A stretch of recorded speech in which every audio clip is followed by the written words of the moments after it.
Welcome to the Dusty Muffins, where menopause meets sisterhood and strength. We're three menopause specialists coming together to laugh, share, and empower you through the wild ride of menopause and perimenopause. Whether you're curious, confused, or just looking for real talk, you're in the right place. We're here to answer your burning questions, educate, and advocate, all with a dash of humor and a lot of heart. So pull up your chair and join the conversation. Before we dive in, please remember, while we're doctors, we're not your doctors. This podcast is for educational purposes only and is not a substitute for medical advice. We encourage you to partner with your own medical clinician to address your unique health needs. This is the Dusty Muffins. All right. Welcome back to another episode of the Dusty Muffins, the podcast where we keep it real about midlife, menopause, and all the magic and a little bit of the mayhem that comes with it. I'm Dr. Christine Hart-Kress, and as always, I'm joined by my fabulous co-hosts, Dr. Rebecca Hurdle and Dr. Aoife O'Sullivan. I'm Dr. Rebecca Hurdle. I'm a board-certified osteopathic family medicine physician and a Menopause Society certified practitioner. I have a private telemedicine practice, and I see patients in several different states. I am Dr. Aoife O'Sullivan, a board-certified family physician and Menopause Society certified practitioner, and I see patients through my telemedicine practice here in Oregon and Washington. I'm Dr. Christine Hart-Kress, a board-certified women's health nurse practitioner and menopause certified practitioner, and I see patients via telemedicine in several states as well. And today we're tackling a big topic, menopause after gynecologic cancer, because menopause is already enough of a wild ride, but for cancer survivors, it's next level challenging. So we brought in an incredible expert to help us break it all down. She's a powerhouse in gynecologic, oncology, and menopause care, the founder of a survivorship program and menopause clinic for cancer survivors at UCLA, and an all-around advocate for midlife women, Rachel Frankenthal. Hi, guys. So Rachel is a board-certified physician associate, a Menopause Society certified practitioner, and a total rock star in the field.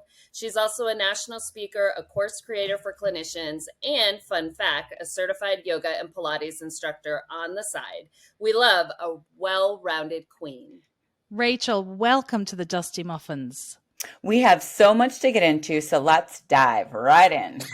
Woo! Welcome, Rachel.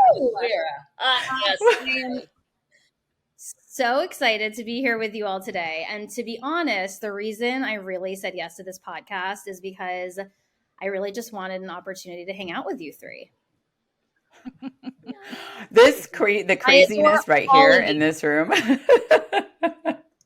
Oh, thank you. We absolutely have a blast with you every time that we have been able to hang out. And so it's just been fantastic.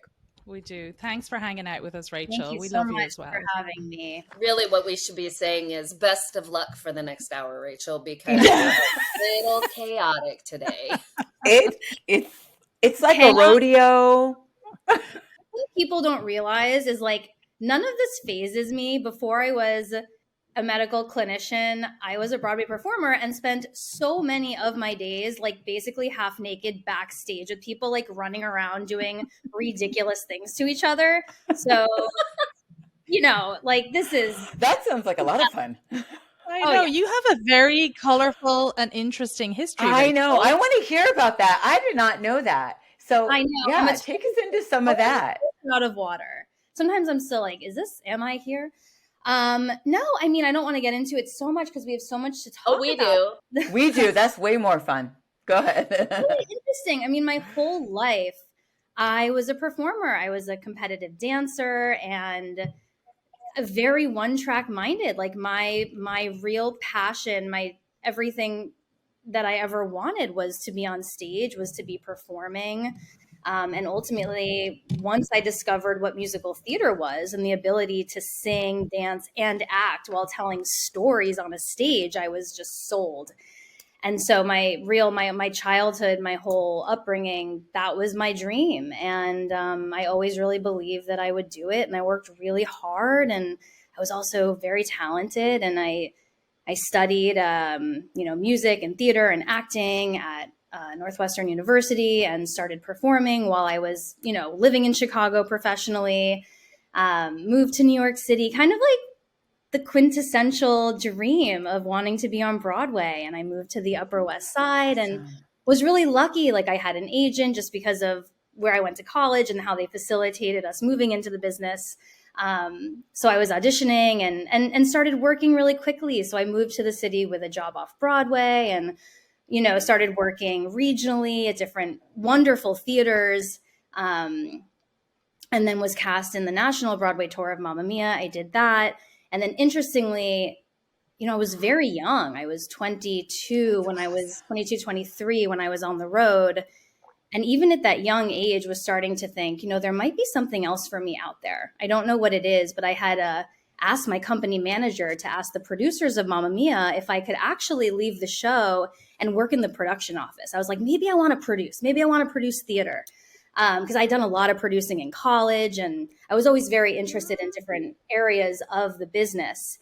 And a few weeks later, my company manager was like, well, sure, you could potentially work in the production office, but they're actually interested in transferring you to Broadway. Would you be interested in just being in the Broadway company instead? And I was like, yeah, of course. So how can I say no to that? So I, performed on Broadway for a few years and had really cool experiences. Like I got to teach dance to, Mayor Bloomberg, and there's like really cool things that happen when you're working at high levels.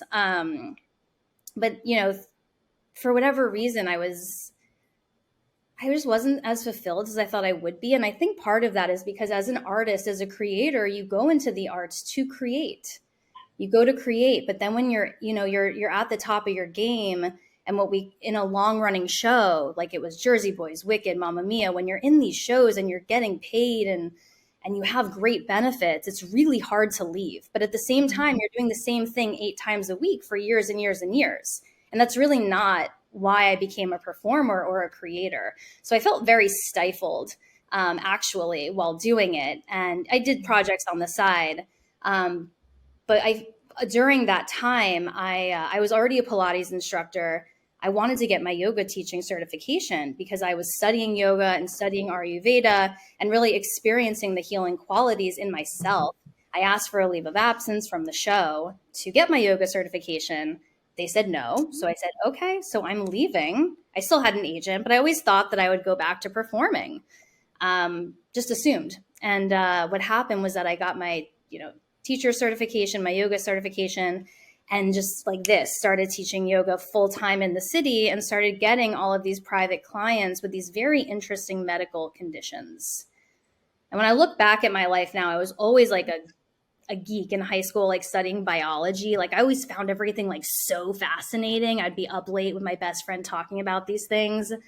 But then I was really stimulated by anatomy and physiology and medicine. And, it was this just kind of at a fork in the road and not knowing what to do. And there was a program at Mount Sinai in New York, and it was actually an anatomy course for movement instructors in the cadaver labs. And it was taught by the medical school teachers.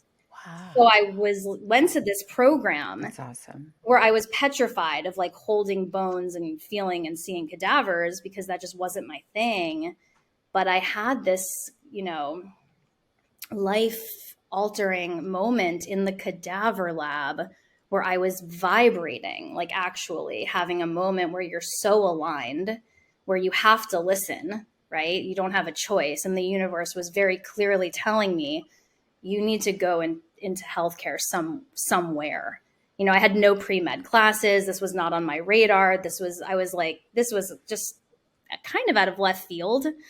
But also who I am as I move from my gut and I move from these moments. So when things are very clear, I go. And so this was over the summer. I immediately signed up for a post-bac program at Fordham.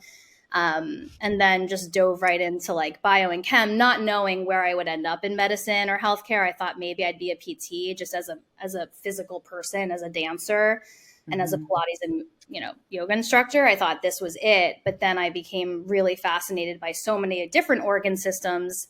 And then ultimately, definitely knew I wouldn't go to med school because that would shatter my spirit. Like I knew that was just not the right path for me. It does do that. It can do that. And also I was already on my 3rd career. I was like, I can't invest in this without because you were didn't even know if I was going to like it. Like I had no experience Right. in medicine. And None. at this point, this was, how I don't want to say how old you are, Yes, but that's kind of what I want to I'm know, I'm 40 now. This all happened only like 5 years into I had only been performing for a few years. So my whole life I spent leading up to this career that I had a successful career, and then I left it so quickly. But ended up, I always knew I wanted to work with women. Always wanted to work with women. I went to an all girls like summer camp, performing arts camp. But, even when I worked in theater, being in dressing rooms with women, like they really became my family. And I knew I wanted to take care of women. And then ended up shadowing a PA on labor and delivery at Mount Sinai. And she was a badass. And she was like running the show and teaching the residents and doing the deliveries. And I was like, if I can go to school for 27 months and come out and be able to change specialties or like create my own career and do what she's doing, then like I'm in. And then if I don't like it, it's only 2 years of my life, essentially, like going to school. So that's a little bit of my journey into medicine. What we need to find you now is a specific area where you can give your talks while singing on stage. Fantastic. Something better than Menopause the musical. Yeah, we may have created the perfect job for you. Yes. The Dusty Muffins. Conferences can be so boring. Imagine you're going through a I've boring always day. You've had a crappy breakfast. I've literally gone to people who run these conferences. I'm like, we need to move. I was like, let me move everyone every hour or two. Like, we got to dance. We got to stretch. We got to move. Like, it's just so important. Yes. People are falling asleep. Yes. That is important. Yeah. That's really nice when you go to certain events. And I've been to some events where then in between the lecturers, you're up, you're moving, you're jumping around, you're doing really fun things. We just did that when we were in Orlando. Remember? Yeah. Yeah. And so totally out of my comfort zone. It was, it was so great. It was so much fun. Yeah, it was. And I think that's it's really important. And I think it stimulates your brain in a completely different way. And why the hell does medicine have to be so boring and learning have to be so boring? Who like made that a law, right? No. Yes.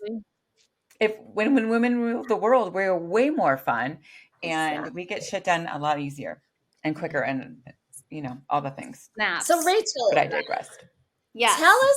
Tell us about your survivorship program and how you even got the green light go to have a menopause clinic. Like, how did that happen?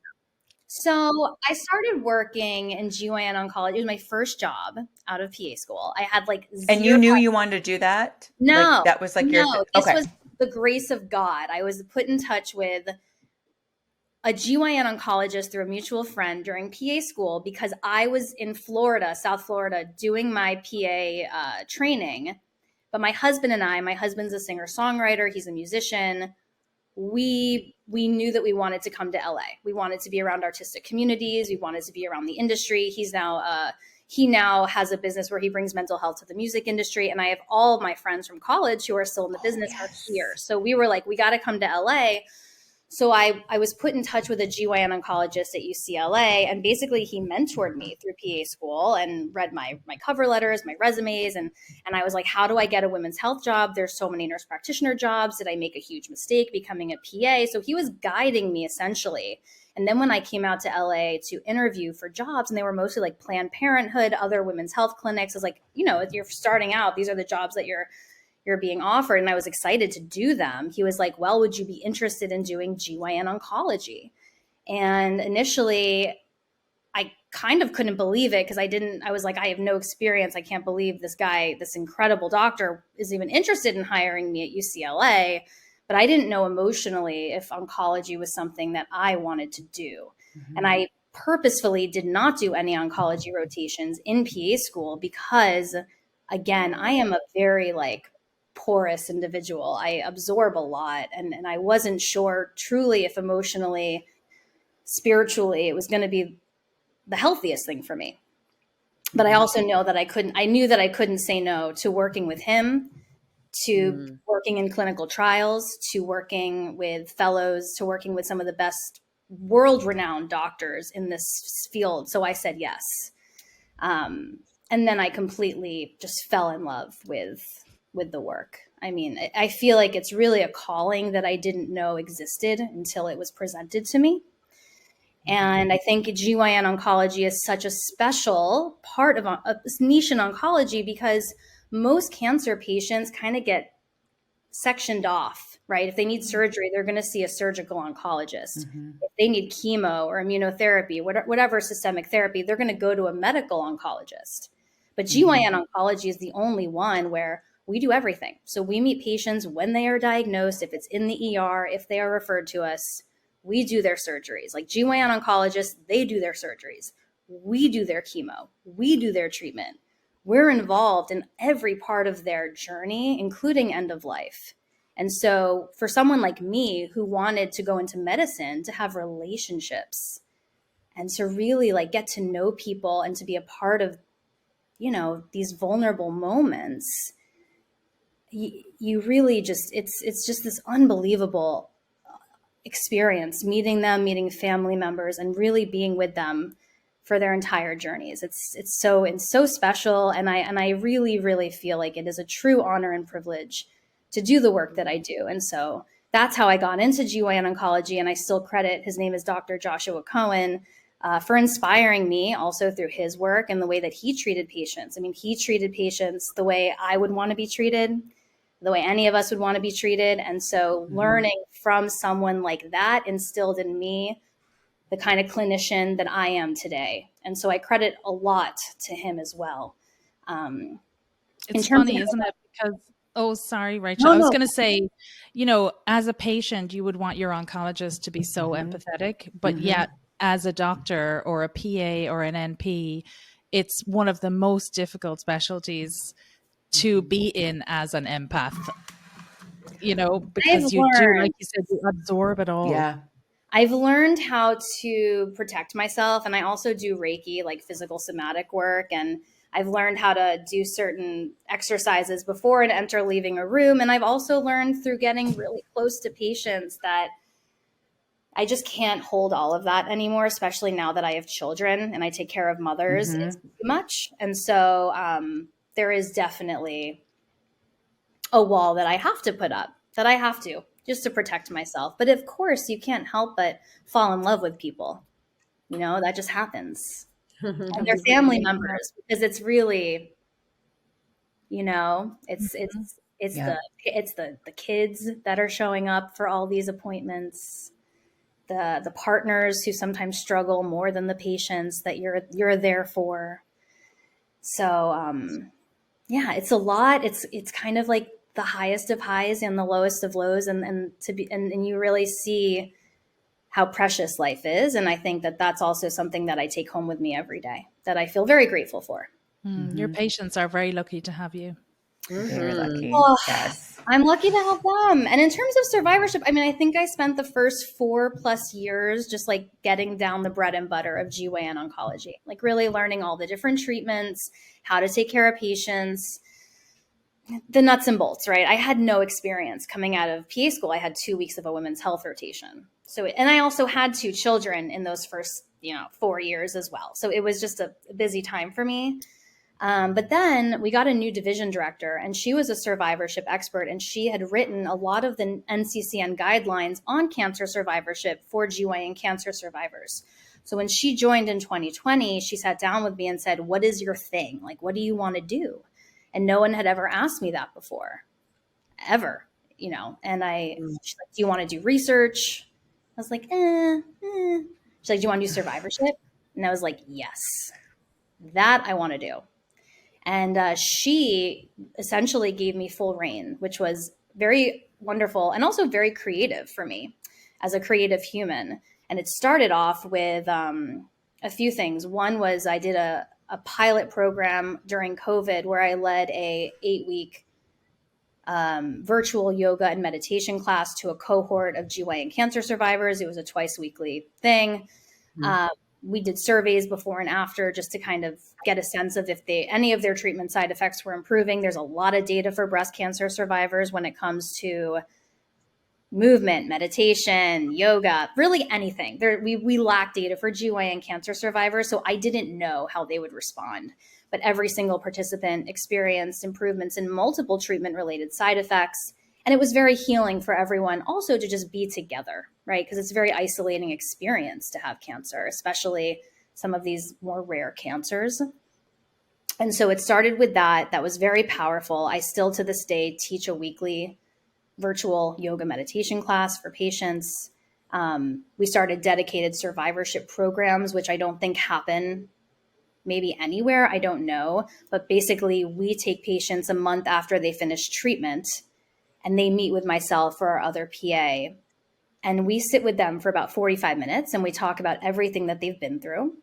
And we kind of create a bridge between active treatment and that time where survivors are kind of just going. They're being seen frequently. They're getting their treatments. There's always something to do. There's always a next thing. And then there's nothing, right? It's like then you finish treatment and there's that kind of empty space where I think a lot of survivors, that's where a lot that they haven't processed through comes up emotionally. It's where they really come to terms with everything they've been through. And so that's where we meet our patients and say, let's talk about all of this. Let's talk about everything you've been through. Let's get you plugged in with, if we haven't already plugged you in with different specialists, mental health, pelvic floor PT, acupuncture, whatever it is, like let's get you where you need to be so that you can heal. And we talk about what to expect, right? What does surveillance look like? How do we take care of you? What are the things that you need to be on the lookout for? There's a lot of like anxiety and hypervigilance about cancer recurrence. So it's like, when do you actually need to be worried? What is normal? What is not? And I think that that is a really important moment in a survivor's journey that people just aren't doing. Mm-hmm. So that survivorship visit. And then we have lots of other things that I'm very proud of our program. We have hair clinics. We bring in Hollywood hairstylists to do wig styling. We bring in alopecia experts. We have sexual health workshops with pelvic floor PTs and oncology social workers and myself. And we have a mental health weekly support group. So we have lots of programs that annual conferences that we're doing. So we do a lot. And then the menopause clinic started because I couldn't take watching people suffer anymore. That was really like, enough is enough. And so I really just spent the last about 5 years educating myself and becoming, hormone therapy expert, getting certified, reading as much as I can. And you kind of just have to start from nothing and trust and believe in yourself. And that's what we did. And so we started this menopause clinic for cancer survivors. And again, I've been very supported. I'm with 6 GYN oncologists that are my attendings. And they basically are like, this is you know more about this than we do. You do your thing. If you have questions, like, let us know. But we've created guidelines for our division for hormone therapy that all of our division is comfortable with. And it's been really amazing. I'm really incredible. Yeah. How incredible for those patients to have that opportunity to go and speak to someone about hormone therapy after their cancer treatment's finished, when really no woman has that opportunity anywhere else. Right. And I think, like we hear like on other podcasts or on Instagram or social media, there's all kinds of talk about the breast cancer survivors. But I cannot even tell you anywhere, and I listen to a lot of podcasts and I'm on social media a lot, anybody talking about the endometrial cancer survivors, the uterine, the cervical cancer, the ovarian cancer survivors. And I think it's fair to say that, it's uncharted waters for clinicians. Are you finding that, like that women come to you because, they're just being told no, like the breast cancer survivors, and that they think they have no options? Or are you finding that people are coming to you on hormone therapy and just need to be adjusted for quality of life? Like, what's your experience? Well, the vast majority of my patients are funneled to me from our clinic. So I am in a moment right now where I am really trying to start menopause care at the time of diagnosis. So a lot of these patients, I do all the chemo teaching. So there's 2 PAs. We do all the treatment teaching. So we are meeting patients right away. So I am already talking to them about this. So you're like the front line.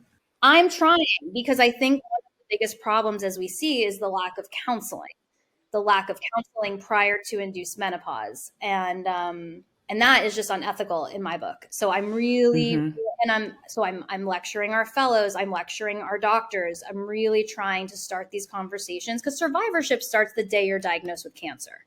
Survivorship care shouldn't start once you finish treatment. We should be taking care of our patients holistically, starting from day one.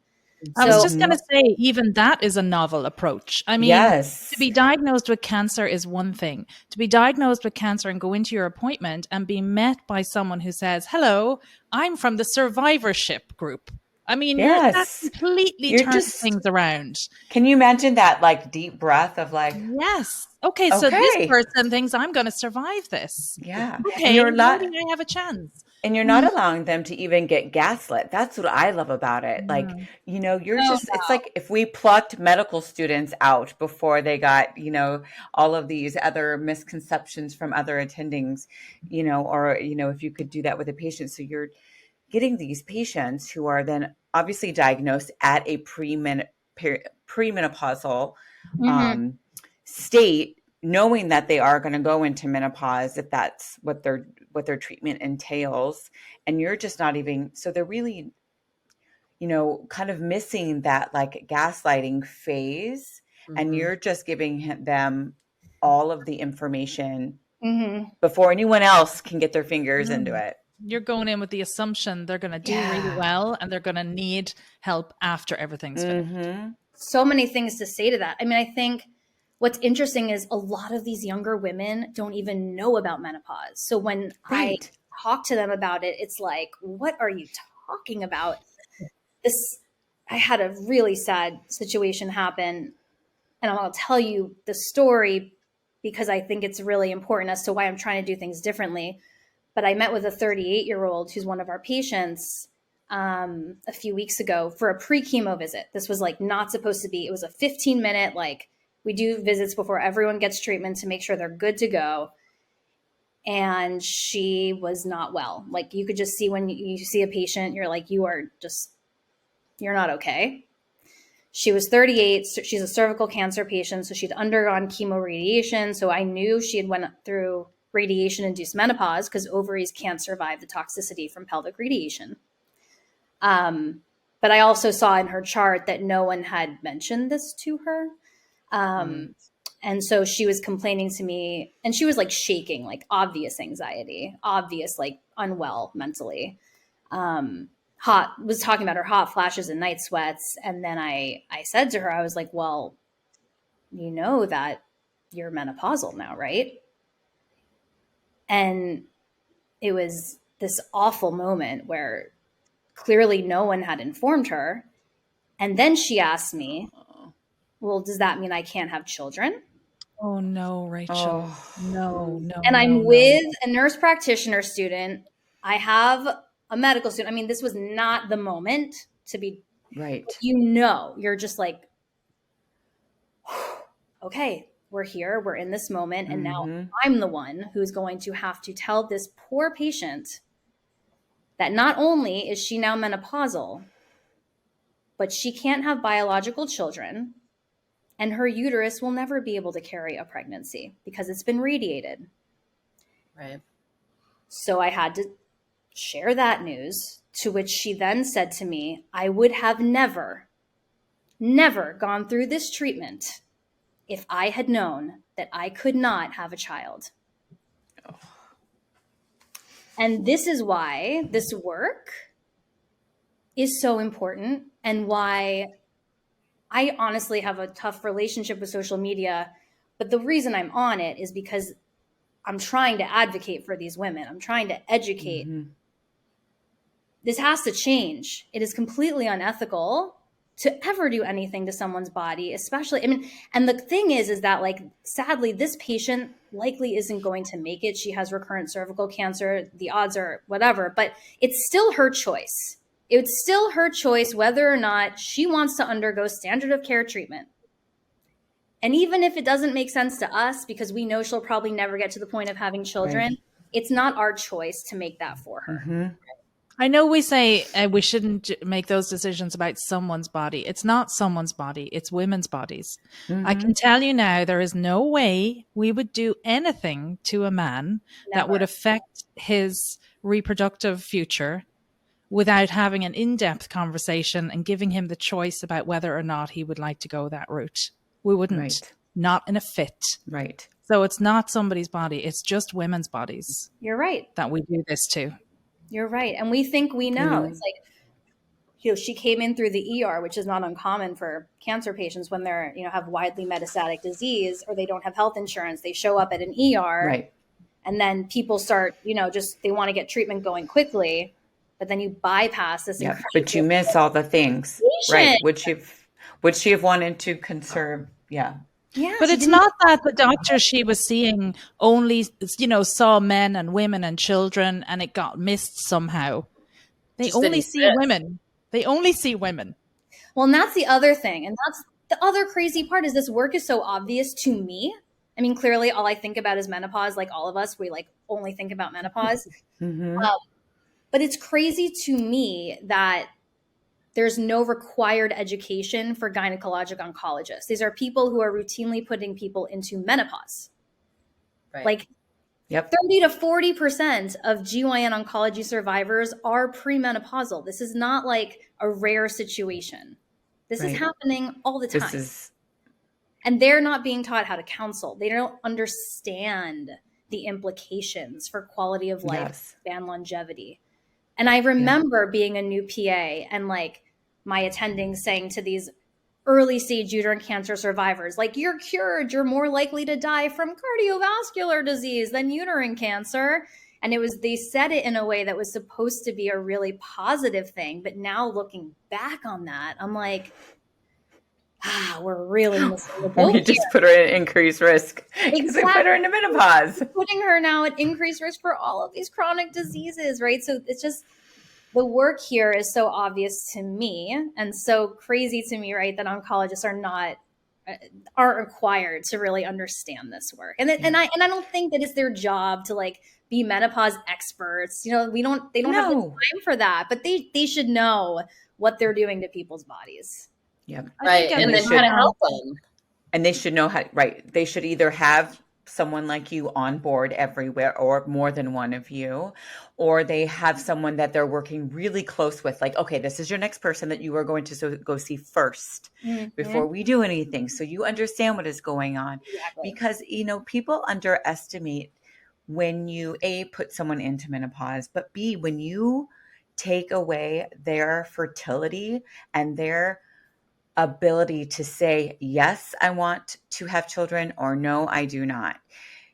That's a lot. That is a lot for a woman to have that option or to not have that option, to have that option completely taken away, not just the menopausal portion and the risk factors that you did, but to not give her that option to say, hey, you cannot have your own biological children if we do this. There are other options. I mean, that is just, for some women, like you said, they would choose, no, thank you. I want to be a mom, a biological mom. Well, it's like we give women, when we talk about chemo and we talk about hair loss, some women say, like, I'm not going to do that chemo if I lose my hair. And we say, okay, we'll give you this one. It should be the same thing, right? It's like, it's the same thing. They have the choice. And I also think what's wrong with us as humans, because that woman who said that to you, that patient you gave the example of there, I'm sure as all gyn onc clinicians have had patients say those same words to them, right? So how is it that the first time another human being looks at you and says, I would never have gone through that treatment had you told me this? How is it not at that moment that you change your practice forever? Right. And educate your patient, every single one after that. Maybe someone didn't say it to you for 15 years. Totally. And then on that day, from that moment onwards, you never do that to a woman again. Right. That's what we learn as What's wrong with clinicians, them? right? How many times have we Yeah. changed our practices because you're like, well, I just put my big old foot in my big old mouth and I'm Let not me going to do never that again. again. I mean, that is part of what we do. It's part of medicine. That's part of your rotations and your clinical experience because no one can teach you those things, and You learn by making mistakes, right? Yeah. Well, I just think that it's rare to have these conversations in oncology. I don't think that oncologists are asking these questions, even in like surveillance and survivorship, right? It's like I ask all my questions about sexual health. I ask all my questions about their mental health, and yeah, it takes longer and it is draining and it sometimes requires additional visits and all the things. But it's oncologists are there to treat cancer and to prevent cancer from coming back, and I think part of it is not their fault. I think part of it is their training, and I think medical curriculums need to change. And that it's going to take time. It's not on their radar. It's these up to 90%. We live in a bubble, right? We do. I mean, 90% of female cancer survivors report sexual concern is like a really big concern of theirs, but it's not like oncologists are taught how to talk about these things with them. Right. So there's a huge disconnect. Right. No one's taught to talk about these things with them, right? And not even their GYNs for, a lot of oncologists don't go into oncology to talk about these things. They're not comfortable with Isn't that things. And isn't it it's crazy too, because that's what they're looking at, right? They're looking at their reproductive parts. You actually have to have sex in order to reproduce. I think there's this is so layered and so complex, really, this topic. It's also, it's hard. And a lot of these oncologists are seeing 30, 40 patients a day. And there's no time or space. There's a really, really funny British show that's old, Absolutely Fabulous. I don't know if you've ever heard of it, but there's one clip where she goes, gynecologist, the guy who can look you straight in the vag, but not in the eyes. That's awesome. Totally. Yes. And you're like, this is all you do. They're like this. Talk about it. Oh my gosh.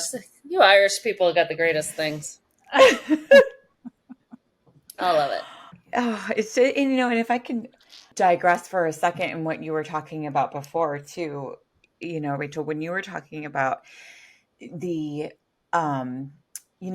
just the trauma, because it really is for clinicians when they are in practices that are dealing with patients that are, going through some pretty traumatic events or not surviving. And I think honestly, none of us are taught how to deal with trauma, right? And trauma does change our brain a little bit. And I think, we're often criticized as clinicians for not having a soul or not caring or whatnot. But like you said, there's also a point where you're like, I need to be able to go home and be mom and be a wife and not break down and not be able to do my job.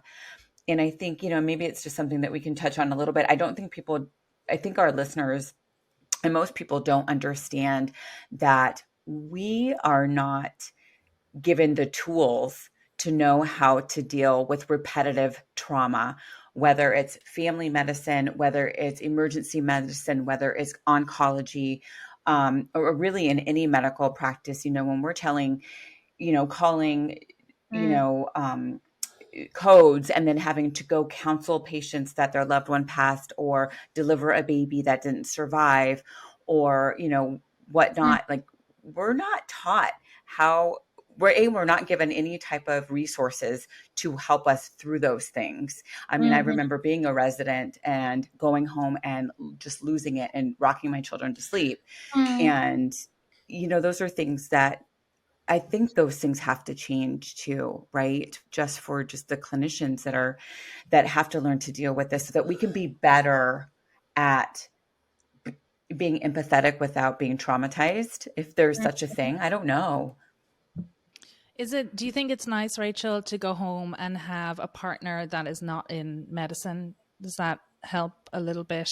Or would it be nice sometimes to debrief kind of? I am grateful. I think I'm grateful that he's not in medicine. He's also a therapist. So oftentimes I'll say to him, like, I wish I had your skills, right? Because just like Rebecca, what you were saying, when I was with that patient, like I didn't know the right thing to say. I did my best. Your heart just sinks. You try not to cry. Well, I did cry. She was crying, of course. And you're literally witnessing a moment where someone's life is changed. And there is that before moment and there is that after moment. And you are in that moment with them. And there was even the students who were with me, like everyone walked out of the room and we were all shaking because it's so intense. And no, we're not trained in that. Not at all. I did not receive one lecture in school on how to handle difficult conversations, how I could take care of myself after seeing traumatic things. I mean, like you're a student, you're going into the ER, you're going to surgery, like you're seeing people dying. Yes. And to like process that. Right. And I think that's a part of the burnout we experience because we don't know how to process through these things. I mean, I've done a lot of work on my own. I also came to this work, with tools, but it's still something that, I mean, sometimes, that day when I got home from work, my husband looked at me and he was like, I got the girls, you go lie down. Like he could see that I was unwell. And it's a lot. And then, yeah, it's a lot. And it doesn't take just one day. I'm sure with all of us, there's been, traumatic events that we've experienced that I know have left weeks, if not longer than that, or still some things when I think back, I am just like, it's maybe that's just a whole different podcast episode, but it's something that I think needs to bring to light and I think it needs to change. And I think there needs to be support. Yeah, like when you look at your husband, Rachel, he got years of training, right, on how to do those things that you're just automatically supposed to know how to do.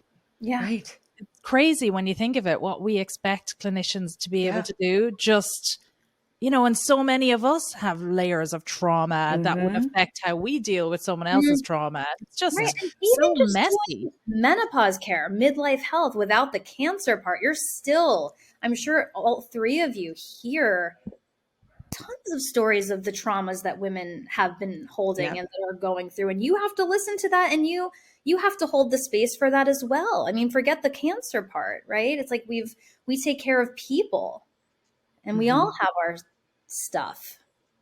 So I agree. I think that is an important podcast, right? And we all, I think clinicians deserve more support for sure. Yeah, absolutely. So talk to me a little bit about the social media. So you were saying you don't really, because you do fantastic. So what, well, tell us about that. Because you're doing really great and you're, this whole work-life balance and getting on and doing your thing. Well, I don't know. I think social media can be really tough for people. It's hard not to compare yourself and to spend too much time on social media, to not be present. I know what the data looks like for social media for my children. And I want to be a present person. I don't want to, spend my time on a device. But ultimately, I made the decision because I care so much about GYN cancer survivors and I want to educate and advocate. But, even for me, like one of the words for me this year in 2025 is subtraction. Like I really feel like for me, for my nervous system, for my well-being, given the world we're living in, I think less is more. And I think social media, you're at least always feeling like you got to be, or if you want to be relevant or there's just like people are creating so much content. And I, as someone who's like a type A person who likes to succeed and likes to be at the top of my game, it's hard for me to pull back. But I have to, you know what I mean? So it's just like, it's finding that balance with adding one more thing to our plates as busy mothers and partners and with full-time jobs. I just think it's sort of another relationship that you have to contend with. Do you guys feel that way? It's really easy to get sucked in. And then all of a sudden it's like 2 hours later or 3 hours later, that and Canva will suck you right in for hours as well. Oh my God. I've lost weeks of my life to Canva. Especially over the last few weeks, we did a conference yesterday in Portland, 4 of us local docs here, and there was so much Canva involved. If I never see it again, it'll be too soon. Because it's type A part of our brain. Yeah, you're just like, I gotta get this done, and I gotta do it, and you think something's going to take you half an hour, and 4 hours later, you're still there, and half the day is gone. like, yeah, and I'm like. But I also have to say that I learned I wouldn't be here without social media is the other thing. I wouldn't be here. Same. I wouldn't have met Heather Hirsch. I wouldn't have taken her course. I wouldn't have met you three.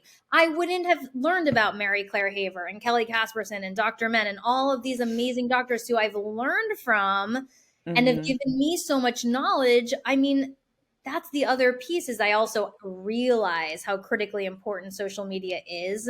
Yeah.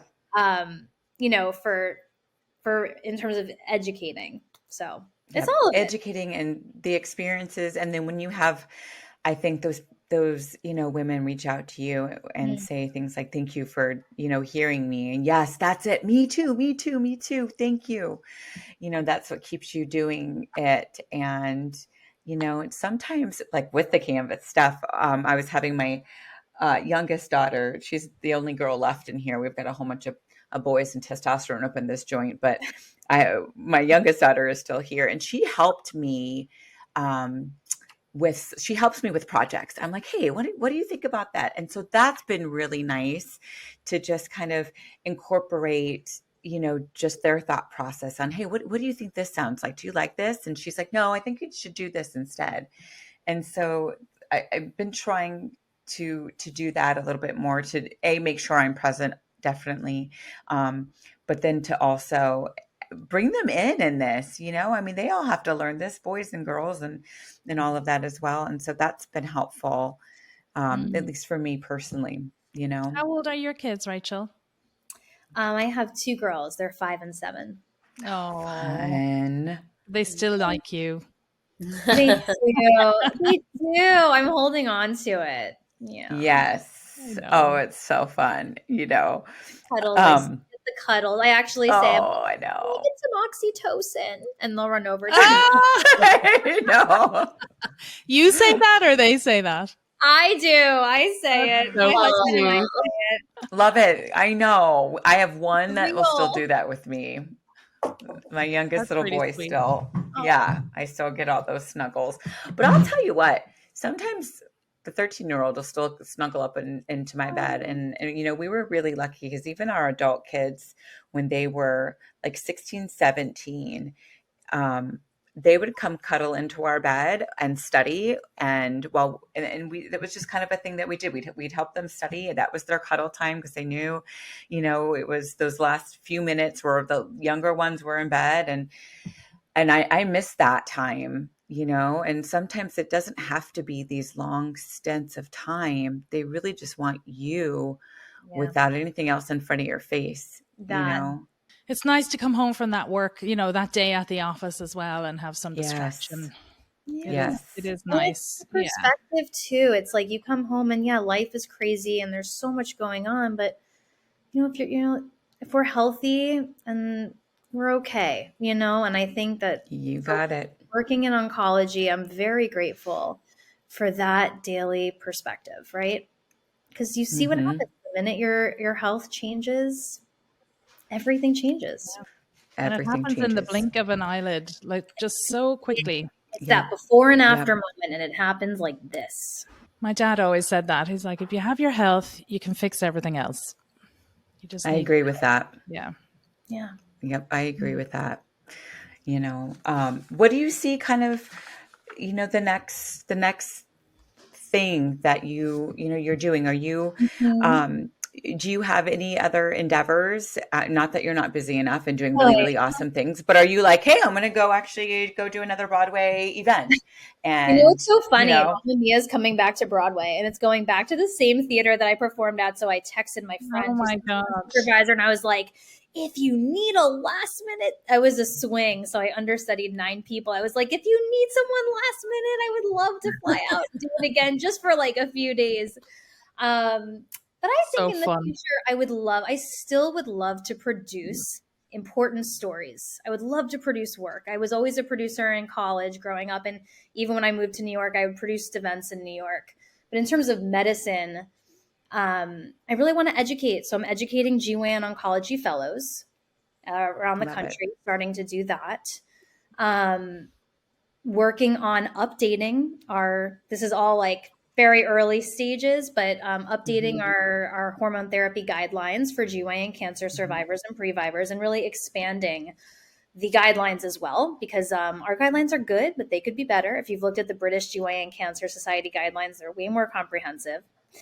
And some Mhm. research, actually. Like I've been one of the great things about working at an academic institution is having a clinical trials team, having support in that regard, and working with doctors who have a lot of experience with research, and they're all very supportive of menopause and survivorship. So I meet with 2 incredible researchers, GYN oncologists, once a month to talk about this. And so there are research studies that we're hoping to do. There's no randomized controlled trial on the safety of vaginal estrogen for GYN cancer survivors. We're missing a lot of data for early stage ovarian cancer survivors. We're just, we think that when you talk about breast cancer survivors and there not being a lot of data, and then you start looking for GYN cancer survivors, Mhm. it is bleak. So I Mhm. really would love to gather even retrospective data, just gather some more data so that our survivors can feel more comfortable with the choices they're making when it comes to hormone therapy. So yeah, I think educating. If I'm also really on a mission to try to get all GYN oncology fellowship programs to include menopause education. Working with the committee of education at SGO to see if at least I can put something together. Uh, for our GYN oncologists and fellows in the meantime. So yeah, there are a lot of things that I would love to do that I'm working on doing. I think everything is going to take some time. Maybe produce a menopause documentary. Yeah, like, listening to you, it feels like everything you've done in your past has been leading you to this, and then Mhm. this will lead you to the next thing. Mhm. And I feel like you're gathering all these skills to come to some big Mhm. finale that will, Mhm. I'm sure, I benefit know, all but of us. I stopped. It's so funny. I like stopped trying to guess what was next, because if you would have told me that I would be doing this like 15 to even 10 years ago, I would have been like, Isn't you've that got the crazy? wrong gal. And so that's kind of exciting, though, right? Is like not knowing where things are going to lead you. I think Mhm. that's exciting. Yeah. Any any trustworthy information and resources for both clinicians and for patients that you're like, okay, if you listen to this, this is what I want you, Mm, or where you should go, or what you can look at. Yeah. yeah. I want GYN cancer survivors and previvors to know that a lot of survivors can safely use hormone therapy. A lot. And I think that they don't know that. And so the British GYN Cancer Society has a great clinical practice statement on hormone therapy for GYN cancer survivors with a great chart. Uh, the American Society of Gynecologic Oncology has a clinical practice statement on hormone therapy that I think patients should be aware of. They can bring these guidelines into their oncologist office just to get, conversations going. Hmm. Mhm. Clinicians should know that I have a course on hormone therapy for GYN cancer survivors and previvors that they can take through the Heather Hirsch Academy. Menopause and Cancer is an amazing resource, an amazing podcast for female cancer survivors, not just GYN, So but good. breast, really Mhm. It any is. female cancer. Danny Binghamton's amazing. She's Mhm. incredible. Oh my God. So yeah, I mean, I just want survivors to know that there's help out there. And even if their oncologists are not the right people for them, that they can find people, right? Even if it's through social media, they can find menopause specialists who have enough information to help them, whether it's hormonal, non-hormonal. They don't need to suffer. I mean, I really want survivors to hear that. And I also want previvors to not be scared to get genetic testing. I know people who are scared to get genetic testing because they are so fearful of having to decide to go through with surgical menopause. And I don't want women to forego getting genetic testing and finding out what their cancer risk is because they're so fearful of induced menopause. Because the alternative of getting an ovarian cancer, you don't want it. It's just, it's much better to take control, to know what your risk is, to take the steps necessary to reduce your risk when it's right for you, and to know there are people out there like all four of us, and there are so many more, who can help manage surgical menopause. It doesn't have to be one or the other. And I want women to know that we're moving into an age where we do, right? There are more menopause experts. There's enough information on social media. You can find people to help you. And I always say this and I mean it, like you can always reach out to me on social media. I will connect you with someone who can help you. And I do that for people because I don't want patients, I've seen what happens. I've seen women not have the surgeries, not have genetic testing, and then they end up with an advanced aggressive ovarian cancer. And it's just not worth it. I was just going to ask you that, Rachel. For our listeners, where can they follow your work and connect with you? They can find me on Instagram at Rachel Frankenthal. I think that would be the best place. They can message me directly there. And I connect survivors with trusted menopause experts. And I always tell them that if they're working with someone who doesn't know the answers, they can always talk to me. So I really want I want people to know that I really am there to help them. Thank you so much for sharing your knowledge, your passion, and all this invaluable insight with us today, Rachel. Thanks for having me. When can we go out for drinks is what I want to know. ASAP. ASAP. Yes, it's too far, too long. No, I just want to say together. I want your listeners to know that I look up to all three of you and have learned so much from all three of you, truly, through social media. And I've reached out to all of you on individual occasions to get your advice in tough situations. And I personally want to say thank you. I look up to all of you. And I'm truly so honored and so grateful to be a part of this new endeavor of yours and to support it. I'm just so proud of you. Thank you for having me. It's great to have you, Rachel. It was awesome. Yes.